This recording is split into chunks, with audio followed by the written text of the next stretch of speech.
ಶ್ರೀ ಶಂಕರನ ಪೂಜಿಸಿರಣ್ಣ. ನೀರ ಮೇಲಣಗೊಳ್ಳೆಯಂತೆ ತೋರಿ ಅಡಗುವ ಅನಿತ್ಯ ಶರೀರದ ಭೋಗವು ನಿಶ್ಚಯವೆಂದು ನಿಶ್ಚಯಿಸಿ ಒತ್ತುಗಳೆದು ವ್ಯರ್ಥವಾಗಿ ಸತ್ತು ಹೋಗುವರಣ್ಣ. ಗುರು ಲಿಂಗ ಜಂಗಮಕ್ಕೆ ಅರ್ಥ ಪ್ರಾಣಾಭಿಮಾನಂಗಂ ಸಮರ್ಪಿಸಿ ನಿತ್ಯ ಪದವಿಯಂ ಸಾಧಿಸಿರಣ್ಣ. ನಮ್ಮ ಶಂಕರನಲ್ಲಿ ಸಿರಿ ಬಂದೊದಗಿತೆಂದು ಹಿರಿ ಹಿರಿ ಹಿಗ್ಗಬೇಡರಣ್ಣ. ಸಿರಿ ಎಂಬುದು ಕನಸಿನಂತೆ ನೋಡ ಎಲ್ಲೋ ಮರಳ ಮಾನವರಡ.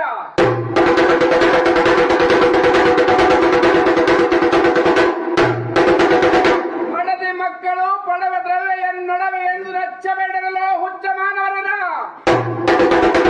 ಅವು ನಿಮ್ಮೊಡವೆಯಾದರೆ ನಿಮ್ಮೊಡನೆ ಬರುವವೇ? ಇದನ್ನರಿತ ಒಡನೆಯೇ ನಮ್ಮ ಮೃಡನನ್ನು ಪೂಜಿಸದೆ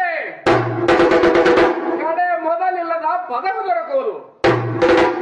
ಅಂಗದಲ್ಲಿ ಮಹೇಂದ್ರ ಜಾಲದಂತೆ ಕಣ್ಣ ಮುಂದೆ ಒಡ್ಡಿದ ಹುಸಿಯ ಸಂಸಾರದಲ್ಲಿ ಬಿದ್ದು ಎಡ್ಡಾಗ